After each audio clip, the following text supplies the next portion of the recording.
Tunazungumzia katika muktadha wa aina tatu. Aina ya kwanza ni kufanya kitu cha kawaida lakini ukaleta matokeo ambayo sio ya kawaida. Hiyo ndio ubunifu.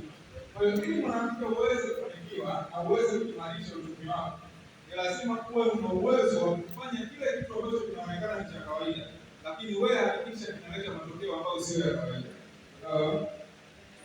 Yaani mwaka jana niliwaletea dada mmoja hapa ambaye yeye alikuwa anauza kashata, na nilimwambia ni amekuwa tajiri kwa kutumia kashata. Kwa hiyo tukizungumzia swala la kashata, naweza tukapata picha ni swala la kawaida kabisa. Kashata ni kitu cha kawaida kabisa, si ndio? Lakini yeye alifanyaje kwenye ile kashata yake? Kwenye ile kashata yake aliweza kuipaka, akaitengenezea paki nzuri, ambayo ile paki nzuri ya ile kashata akawa ana uwezo sasa wa kwenda kuiuza supermarket ile kashata yake, automatic akatengenezea milioni of money kupitia ile kashata, akaongeza karanga, akaongeza ubuyu na mpiri.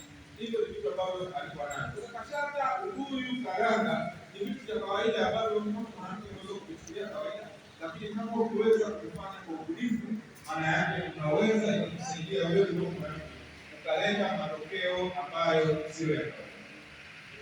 Lakini tunamwangalia ubunifu katika muktadha wa kufanya kitu kile kile ambacho wengine wanafanya, lakini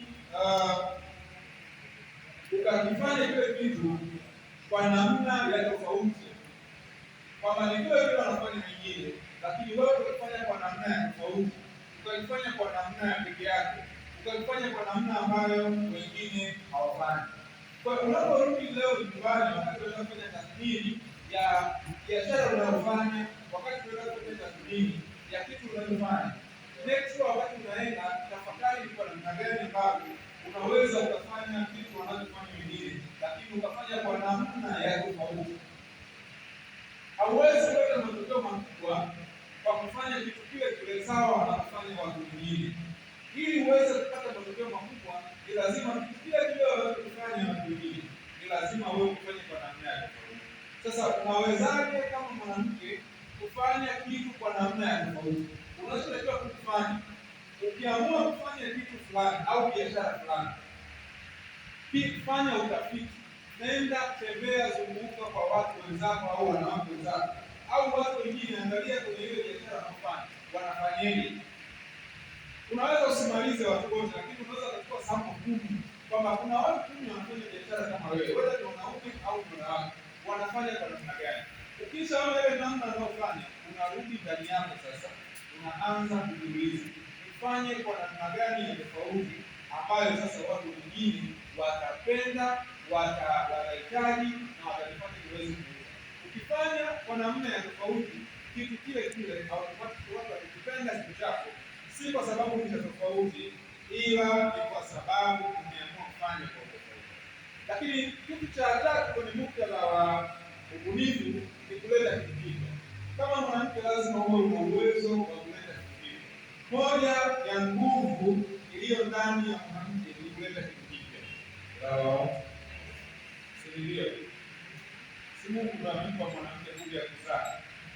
Kuzaa maana yake si kuleta kitu kipya. Kitu ambacho kilikuwa hakipo kinakuja duniani. Hiyo ni nguvu iliyowekwa ndani ya mwanamke. Mwanamke ndio kiumbe pekee amepewa uwezo wa kuleta kitu kipya. Mwanamke anaelewa. Ule uzao unaozaa ndio kitu kipya.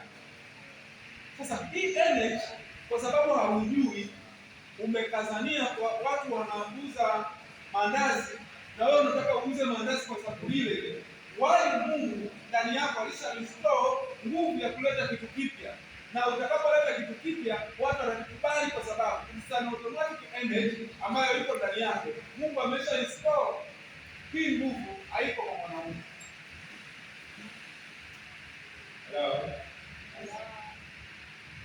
Ndio maana tuwe kufundisha wanaume kwamba ndani yako, ili uweze kufanikiwa kama mwanaume, ni lazima umtengeneze mwanamke. Kila mwanaume anayetaka kufanikiwa lazima ndani yake amtengeneze mwanamke. Kila mtu anayetaka kufanikiwa lazima ndani yake amtengeneze mtoto. Sasa hizi nilifundisha kwenye madarasa yote. Kwa nataka nifundishe na wewe kwamba rudi nyumbani leo umwambie Mungu asante kwa nguvu ulioniwekea ndani yangu ya kuweza kuleta kitu kipya. Kama Mungu umenipa nguvu ya kuleta kitu kipya, ninakuomba nijalie nguvu hiyo hiyo ulionipa kuleta kitu kipya, niweze kuleta biashara mpya ambayo inaendelea. Ili mwisho wa siku sasa ndani ya tafakari na mazungumzo na Mungu atakuja kukupa uwezo wa kuleta kitu kipya ambacho kile kitu kipya watu tunasema hichi ni kitu kipya, na tunatamani kuhakikisha hichi kitu kipya kinaleta matokeo kwenye maisha. Nakuja kabla yangu anasema ni mwanamke anaendesha bajaji. Si tu mwanamke wa Kiislamu. Unajua huko kwa Islam kuna complication nyingi sana. Au nasema huko. Kwa Islam kuna complication nyingi sana. Hasa katika swala la mwanamke. Kumwona mwanamke alafu wa Kiislamu na majumba yake yuko kwenye bajaji isiniume. Kile kimwangaliaga tunamwangalia kama macho mawili. Kwa lazima uhakikishe na wewe unakuwa mtu wa sampuli hiyo kwamba kitu unachofanya umeweza kuleta kitu kipya. Ukiweza kuleta kitu kipya, dunia itakupokea. Kwanza watakubeza, wataona hutafika, watakuona unapoteza muda, lakini usijali. Kwa nini usijali? Kwa sababu hapa duniani haujaja kwa ajili ya kuangalia nani atakuonaje. Na ukipoteza muda kwa kuangalia watanionaje au wananisemaje, idea utapoteza muda na nguvu nyingi sana kuconcentrate kwenye watu wanakusemaje, wakati unatakiwa wewe ndio useme kwenye maisha yako. What you have to care. Kitu pekee ambacho unatakiwa kuwa nacho ni wewe unasema nini kuhusu maisha yako, sio fulani anasema nini kuhusu maisha yako. Tunamta naelewa. So tunapozungumzia scenario za ubunifu, make sure umepita kwenye hayo maeneo matatu kwenye kitu unachofanya. Chochote biashara yote unayofanya, jiulize, hii biashara unayofanya, je, namna ninayofanya ni sawa na wengine au kuna tofauti? Ukiona ni sawa na wanavyofanya wengine, make sure unabadilisha namna unavyofanya ili uje kwa tofauti. Lakini pia jiulize, naweza nikaleta kitu kipya kwenye hiki ninachofanya? Kama una uwezo wa kuleta kitu kipya, produce something very new kwenye dunia, alafu mwisho siku dunia itakupokea. Mwanzo nilisema itakuwa ni ngumu, lakini baadaye dunia itakupokea na mwisho siku dunia itakupa zawadi kwa ukubwa ambao utakuwa umetoa nao. Kwa hiyo hiyo ndio scenario na msingi wa ubunifu. Sasa kuna aina kama 4 za ubunifu ambazo utatakiwa kuzifanya kwenye biashara yako au kwenye maeneo yako. Aina ya kwanza ya ubunifu ambao unatakiwa utengeneze ni ubunifu unaodumu. Hiyo ni aina ya kwanza. Kwa ubunifu unaweza kutengeneza ubunifu unaodumu. Ubunifu unaodumu ni ule ubunifu kwenye biashara yako. Tengeneza kitu cha tofauti kwenye biashara ambacho hicho kitu kitakuwa ni cha milele. Hapa tunaangalia colors, rangi ya logo kwenye biashara zako, maana ya zile rangi kwenye biashara yako. Tunaangalia packaging, kwa maana ya package unapofanya packaging kwenye biashara yako. Tunaangalia muonekano, physical appearance ya biashara yako. Hizi zinaweza zikawa ukaja na kitu cha tofauti kwenye namna ya appearance ya biashara yako, na ikawa ni kitu endelevu, na mtu mwingine akija kuona tu kitu chako automatic atajua kitu cha kwako. So kuna ubunifu unaodumu. Ubunifu unaodumu unakupresent wewe bila wewe kuwepo.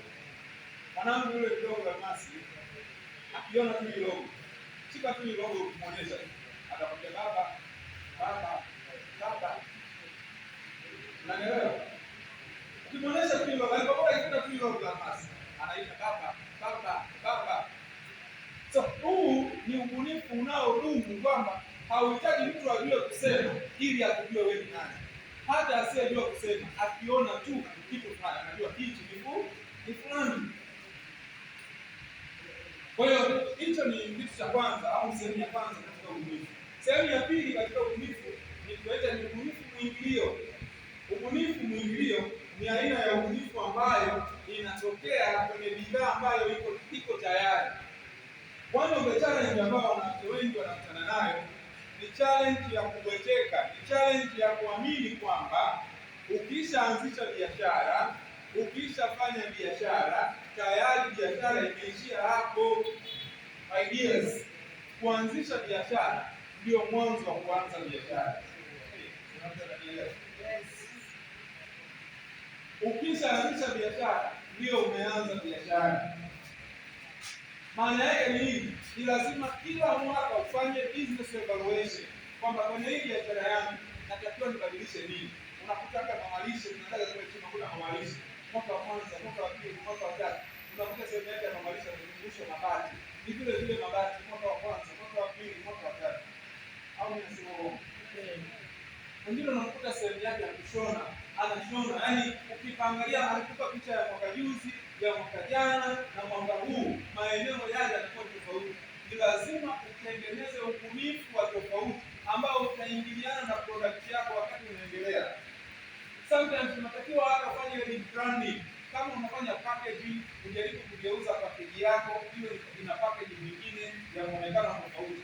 Watu wanatamani kuona vitu tofauti kwenye bidhaa au kwenye huduma ulionayo ili akisi upatie pesa. So wakati unaendelea na mchakato wa biashara yako, you can add something to your business na mwisho wa siku watu watakupatia pesa.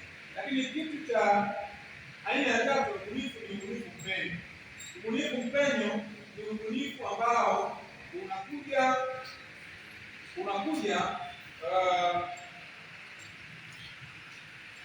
kulingana na ushindani. Dunia ina ushindani. Biashara unayoifanya kuna watu wengine wanafanya. Kama biashara unayoifanya kuna watu wengine wanafanya, maana yake lazima utafute ubunifu mpenyo. Upenye katikati ya bidhaa zingine ambazo wengine wanafanya. Upenya kwenye bidhaa zingine ambazo wengine wanafanya, ni lazima uangalie bidhaa yako na bidhaa za watu wengine. Then uangalie utaboresha nini ili iwe tofauti na mwisho wa siku uweze kupata pesa. Hichi unaweza kufanya. Ukitaka kufanikiwa kwenye hili eneo, kama unauza nguo za aina fulani, nenda kanunue nguo zingine za aina ile ambayo unafanya. Alafu uangalie unaboresha nini tofauti kwenye zile nguo ili uweze kupata kitu tofauti. Naweza nikatolea mfano labda wanawake wanaovaa ushungi. Kuna ushungi plain, lakini kuna ushungi unaingia vizuri. Kwa mfano, dada hapa hapo sana. Dada. Simama wewe. Simama wewe. Simama. Simama wewe dada. Alafu na mama hapo sana. Unaona? Wote hizo ni mitandio. Lakini naona sio sawa. So kuna mmoja alianza na mtandio wake plain. Lakini mwingine akaenda sokoni akakuta kuna mtandio plain, akawaza, kwa nini nisiweke maua ya gari? Akatengeneza maua ya gari. So huyu akienda siku moja kununua sokoni mtandio, atanunua tena mtandio mwingine lakini mweupe vile vile. Lakini amekuwa attracted kununua kwa sababu amekuta na maua. Lakini mwingine tena akaja akasema kwa nini hapo maua? Akaja kwa mfano dada yule kwa nini? Akaja akabandika stones. Ni mtandio mweupe ule ule. Hello. Unaanza naelewa. Kaidi. Kwa hiyo tunapozungumza ubunifu mpenyo, wewe unapofanya biashara yako kila mwaka, next sure unachukua ile biashara yako, ile bidhaa yako, unatafuta bidhaa zingine zinazofanya kama wewe. Tafuta kitu cha kufanya, tafuta kitu cha kuboresha, au tafuta kitu ambacho unaweza ukafanya kikawa cha tofauti na mwisho wa siku watu wakakutengenezea na ukaweza kupata fedha. Lakini cha mwisho ni ubunifu unaokuwa. Huu ni aina au ni eneo la aina ya tatu ni ubunifu unaokuwa. Hii ni aina ya tatu ya aina ya nne ya ubunifu. Ubunifu unaokuwa ni aina ya ubunifu ambao mtu anaanza kufanya kidogo, akishaanza kufanya kidogo anakuwa. Na ndio maana utakuta kuna mtu mwingine anauza product ya sabuni ya maji, lakini ana lita 1, ana lita 3, ana lita 5. Hii tunaita ni creativity ambayo inaonyesha namna gani mtu anapokuwa kwenye biashara yake au kwenye kitu ambacho anafanya. Wanawake, make sure kwenye maisha yako ya biashara unazofanya lazima uwe na growth creativity. Kila unapokuwa lazima ubadilishe namna ambavyo unavyofanya biashara yako, namna ambavyo unavyouza, namna ambavyo unavyotafuta wateja, namna ambavyo unavyoendelea kwenye mambo yako, ili at least sasa ikusaidie kuhakikisha kwamba unakuwa wa tofauti.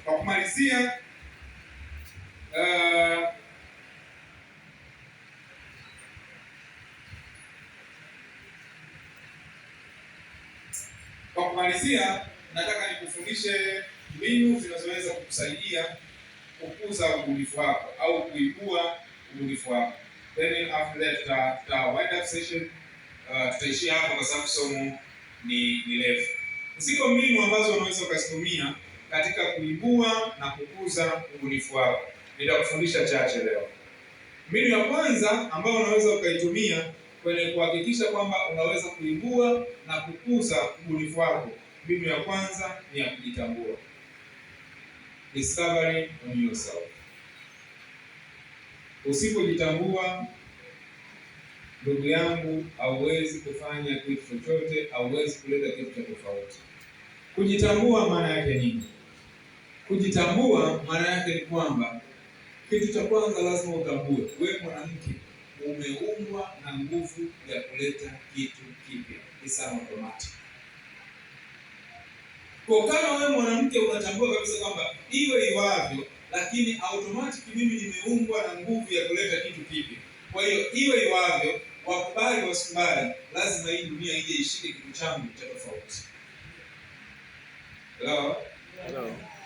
Usipojitambua kama ndani yako iko nguvu ya kufanya kitu cha tofauti, matokeo yake ni nini? Utakuwa idle ndani, utakaa ndani. Utaona kama hauna kitu cha kufanya, hauna kitu cha kuleta, hauna uwezo wa kusonga mbele, yaani unaona kama dunia ni kwa ajili ya watu wengine. Why hii dunia Mungu alishaiumba akaleta mwanamke ndio akawa mbunifu ili aweze sasa kuleta kitu cha tofauti ili tuweze kusonga mbele. Kwa lazima utambue kwamba tayari automatic Mungu ameweka nguvu ndani yako ya kufanya kitu cha tofauti na unaweza kuitumia katika kuhakikisha unafanya vitu vya msingi. Lakini kitu cha pili unachoweza kukitumia katika kuhakikisha kwamba unaweza kuinua ubunifu ulio ndani yako, kitu cha pili ni kufanya mambo magumu. Sema kufanya mambo magumu. Sometimes try something very hard. Kumbe tumekuja hapa ni sample nzuri. Nasema kuendesha bodaboda ni bajaji ni kazi ya wanaume. Muulize tu, kwani mwanamke akiendesha anakufa? Kama haufi, ingia na wewe fanya. Kitu chochote ni kigumu kama hujaanza kufanya. Hello? Kama kwa mtu ambaye una uwezo kufanya vile vitu wengine wanasema haviwezekani. Vile vitu ambavyo wanasema hivi mwanamke hawezi kufanya, wewe fanya. Ili mradi hautakufa, wewe fanya. Kwa hiyo ukifanya, mwisho wa siku ataona ameweza. Ni mwanamke tayari umeamsha ile nguvu ya ndani ya ubunifu iliyoko ndani yako, kwa sababu umeamua kufanya ile kitu ambayo wengine wanaona ni ngumu kufanya. Kwa hiyo ni kitu cha pili. Kitu cha tatu ambacho unaweza kufanya ukaamsha nguvu ya ubunifu ndani yako na ikaleta tija ni kutafuta maarifa. Sema kutafuta maarifa.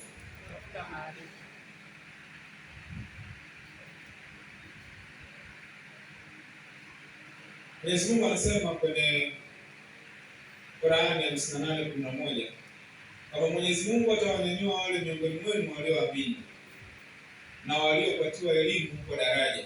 Maana kwenye elimu wanainuliwa kwa madaraja. Lakini kwenye Mithali 4:7 Mungu anasema hekima ni jambo la kwanza, basi jipatieni hekima. Kwa gharama yoyote jipatie ufahamu. Hello? Hekima ni kitu cha kwanza. Ajipatie nini? Hekima. Lakini kwa gharama yoyote jipatie nini?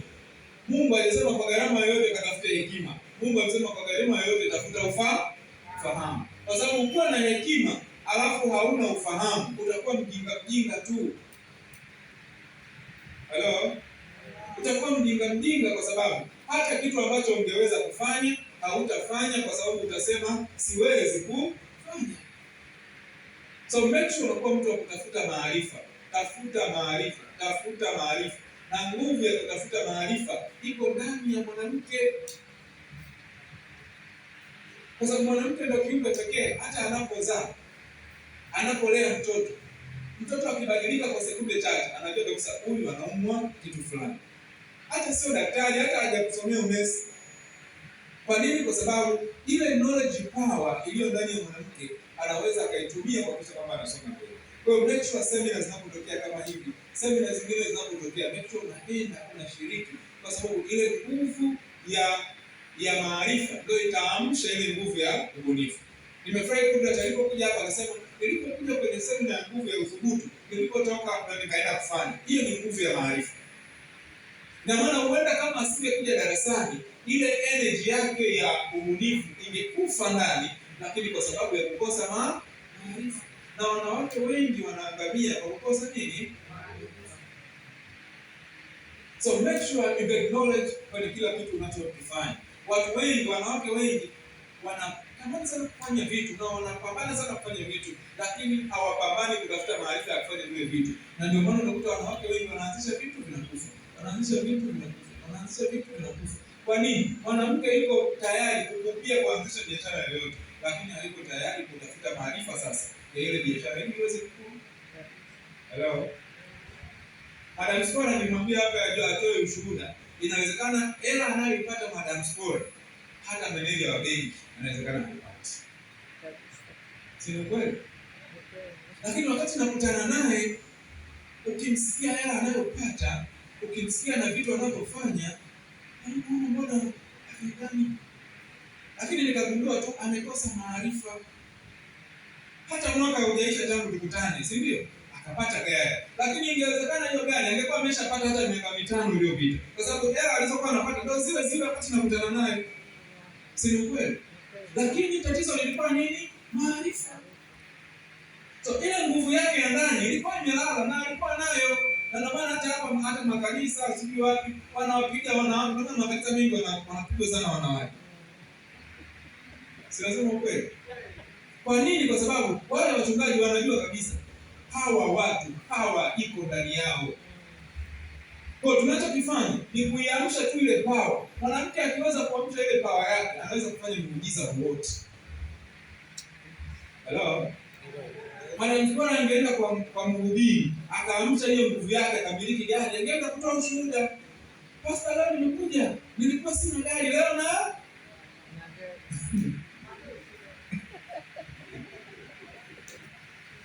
lakini alipata gari kwa mtu ambaye sio pastor. Nini? The power within a woman. Mwanamke yoyote ako na nguvu ya ubunifu ndani yake ambayo akiweza kuiamsha inaweza kuleta tija kubwa sana. Na ukitaka kuamsha ile hiyo nguvu yako ya ubunifu, make sure madarasa kama haya, bora usile mje. Nasema kweli? Kweli. Bora ukose kula, njoo hapa darasani.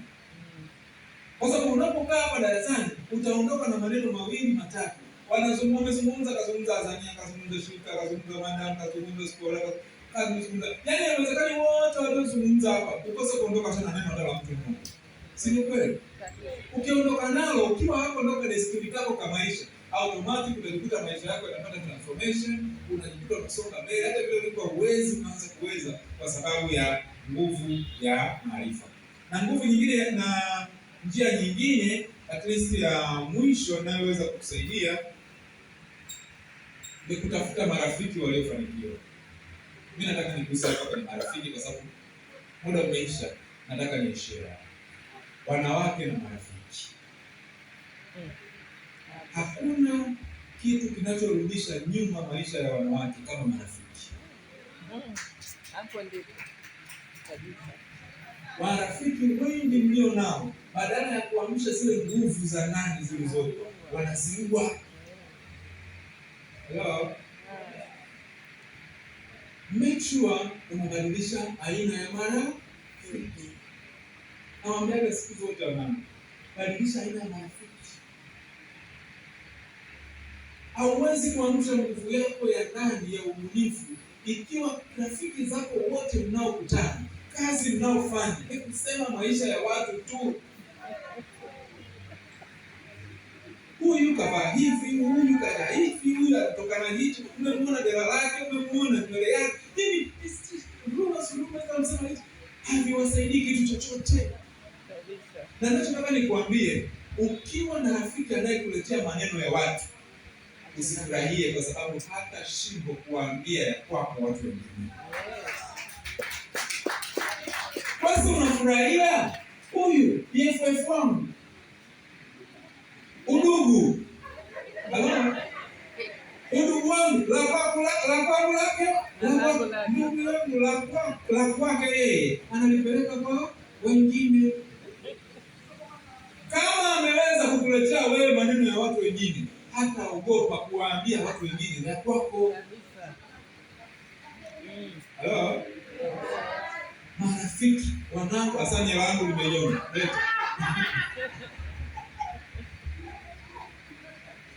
Asante. Asante langu nisimu. Wanawake marafiki. Sasa kwenye marafiki ufanyeje?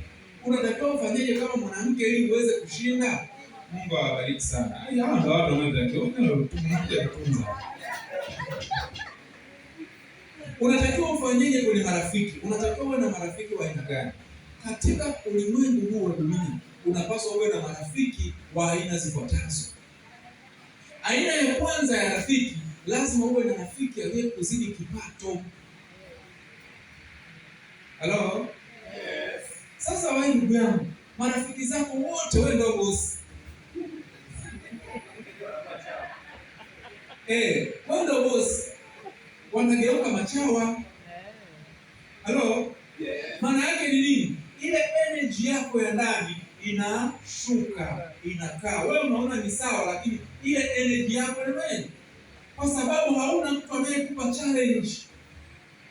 So lazima uwe na mtu ambaye amekuzidi kipato. Na ndio maana sometimes tunapokuwa kwenye hii platform hapa, tunawaambia watu wasimame, wazungumze. Ukiona hapa mtu anazungumza, unajua kabisa huyu kwa standard aliyo nayo, hela anayoingiza tofauti na mimi, mshike hapa. Kwa mama anakushika. Ukimwona madam Spora hapa, unamchukulia kawaida. Hello? Akikupa cash flow yake ni kubwa. Wewe inawezekana uingize 700,000, mwenzako huyu milioni 4 kwa mwezi, kitu cha kawaida.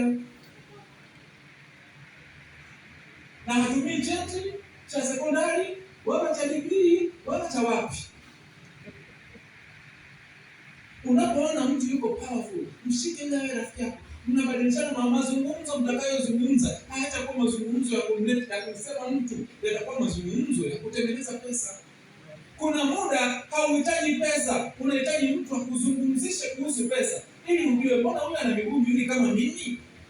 Ile energy yako ya mke uweze kutengeneza pesa. So lazima utafute mtu aliyekuzidi kipato, awe rafiki yako. Tafuta mtu aliyekuzidi imani ya dini. Muwe mnashare spiritual power. Ukipata mtu wa design hiyo, kuwa naye rafiki. Lakini pia tafuta mtu ambaye amefanikiwa kwenye eneo la biashara unayofanya wewe. Tatizo letu tumeambiwa watu tunaofanya nao biashara ni maadui. Ni maadui zetu. Hello? Ukimwona mtu anafanya biashara kama yako, anageuka adui. Lakini kumbe mtu anayefanya biashara kama yako sio adui, ni partner. Akiwa rafiki yako utajifunza vingi kutoka kwake, utabeba vingi kutoka kwake, na mwisho siku na wewe utafanikiwa. Kwa ukitaka kuamsha nguvu zilizoko ndani yako, hakikisha unatafuta sampuli ya marafiki kama hao. Sasa mtu anaweza kusema, wale sasa wa zamani na wafanyaje? Usiwatupe, usiwaache, usiache kuongelesha, punguza muda nao. Yes. Hello? Punguza muda na wanawake wajinga wajinga. Punguza muda, punguza kata kabisa. Ni vipi safi mzima tunakutana, mwambie hapana, leo sikutani, nina mteja. Hata kama mteja hauna, mwambie nina mteja, gogo la boto naenda, na mpaka nirudi itakuwa usiku, leo tutaonana. Hello? Kesho sasa leo hatukutani, mwambie yaani leo nimepata mteja wa Chanika. Sasa akipiga madai kuchanika mpaka urudi. Siku imefanyaje? Wakatae kidogo kidogo, kimya kimya. Mwisho wa siku wataondoka, utabaki sasa, utapata watu ambao watakusaidia kuweza kusonga mbele. Na unapoenda na kufundisha mwanangu, unapoenda hata kwenye makongamano, kwenye semina mbalimbali, angalia, sometimes kuna mtu tu kumwangalia usoni alivyovaa tu, unajua huyu hawezi kuwa mtu wa kawaida. Unaelewa? Usipende kwenye semina unapokuja kama hivi ukaa na mtu uliyekuja naye, unaongea exchange, kakaa na mtu tofauti. Kama kasai mchanga ametoka pale, muulize unafanya nini? Wale sisi tunakuaga mabubu, unakuja hapa unakaa kwenye kiti chako, ukimaliza kile kiti chako nyumbani, sio kweli? Na kama mmekuja wawili, mnakuja mmeshikana vile vile, wewe huyo mmetoka naye madai, mnakaa naye madai, na hapa mnakuja mnakaa naye tena. Mwisho wa siku mtu ambaye Mungu amemleta hapa akusaidie kukusogeza mbele, amekaa huku, wewe umekaa huku, sio kweli? Na ukimaliza hapo unakumbuka gela lako na jinsi yako, unaomba Mungu dua ambazo alishakujibu. Kama Mungu anakushangaa, mbona nishakujibu?